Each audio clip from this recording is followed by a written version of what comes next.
Добро, почитувани новинари, почитувана јавност. Одминува веќе четвртиот ден откако се проговори за аферата мафија и за скандалот за издавање на македонски патни исправи на меѓународни трговци со дрога. Еден од тие кој што имал македонска патна исправа и слободно се движел низ главниот град во Скопје е турскиот државјанин Седат Пекер, познат по неговите трговии со кокаин и со други наркотични средства во целиот регион. Она што сакам да го истакнам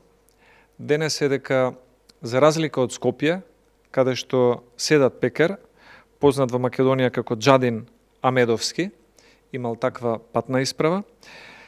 во Скопје се движел слободно, додека во Истанбул утрово од 6 часот турската полиција веќе почна една голема операција во која што се лишени од слобода повеќе од 40 лица и се трага по мафијашот Седат Пекер, кој што во Македонија слободно добил патна исправа на име Джадин Амедовски. За разлика од тоа што овој меѓународен мафијаш во Истанбул мора да се крие и не може слободно да се движи, бидејќи турската полиција насекаде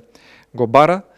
во Скопје се движел слободно со своите политички и бизнис другари блиски до актуелната власт. Дозволете неколку минути да погледнеме како изгледало неговото слободно движење и престој во Скопје.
Како што може да се види од ова кратко видео,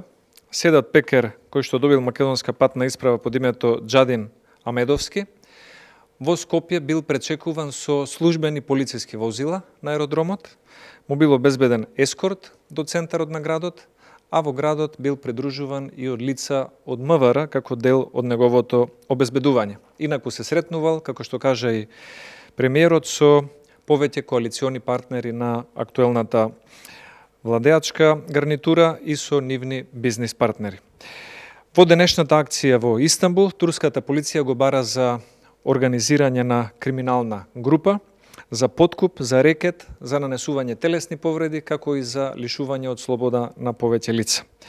Затоа сметаме дека аферата мафија на Македонија и донесе две големи непријатности. Прво, нарушување на имиджот на Македонија како сива зона во која што прибежиште можат да најдат меѓународни криминалци, и второ, наместо да им помогне, Македонија на пријателските држави како Турција, Црнагора, Србија или Италија и целата Европска унија им одмага со тоа што нуди прибежиште на вакви познати криминалци кои што се занимаваат со меѓународна трговија со дрога. Тоа што сметаме дека е важно и е барање на ВМРО-ДПМН, за да не се наруши безвизниот режим на македонските граѓани со земјите членки на Европската унија, владата подитно треба да испрати барање до Генералниот директорат за внатрешни работи на Европската унија и да покани тим од ЕУ кој што ќе направи ревизија на овој скандал наречен мафија, за да може да се увиди кои се пропустите на системот, затојувањето на граничната контрола и како можеле вакви луѓе кои што се бараат со потерници да влегуваат во Македонија и да добиваат македонски патни исправи. Македонската влада треба повдитно да побара тим на експерти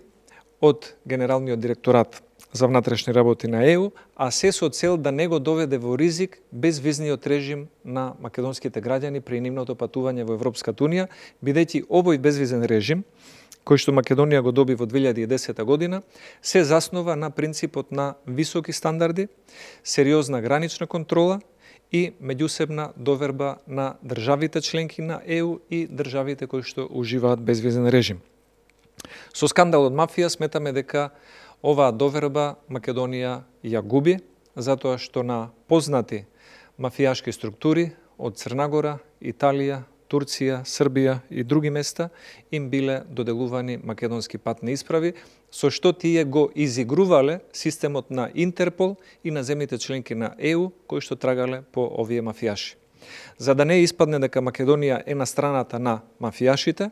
наспроти земјите членки на ЕУ кои што ги бараат, и да не настрадаат македонските граѓани со губењето на безвизниот режим на патување кон ЕУ, Македонија подитно треба да побара од Генералниот директорат за внатрешни работи во ЕУ тим за ревизија на аферата мафија, за да се види на кој начин биле издавани овие пасоши, како успеале луѓе со меѓународна потерница да влезат во Македонија и да се санираат последиците, да се направи една реформа, за да може, освен политичката одговорност, да имаме и здрав систем кој што во иднина ќе функционира, така како што функционираше во 2010 година, кога Македонија доби безвизен режим. Тоа би била нашата порака денес за овој скандал и се разбира она што политички е очекувано, освен одговорноста на луѓе кои што работеле на шалтер, треба да се сноси и политичка одговорност на надлежните, особено министерот за внатрешни работи, во чие што време 215 меѓународни криминалци добиле македонски патни исправи, а истовремено биле барани со потерници од Интерпол. Повелете доколку има некои прашања. Вушовски, вие рековте ревизија од Европската унија, а евроамбасадорот денеска го кажавме за оваа афера, не посочи дека они немаат коментар околу ова и дека надлежните институции треба да го расветлат случајот. Што подразбирате под оваа ревизија? Дали треба да се направи некој безбедност во сите вработени во полицијата или пак само да се истражи одреден сегмент од престапувањето? Ова го сметаме како потребно за Македонија од еден аспект, а тоа е претходното искуство кое што го имаше Албанија со Холандија како членка на ЕУ, заради злоупотреба на албански патни исправи, на дел од луѓе кои што имаат албанско државјанство и се занимавале со организиран криминал и трговија со дрога во Холандија, Холандскиот парламент усвои резолуција при што побара суспендирање на безвизниот режим со Албанија. За да не и се случи на Македонија,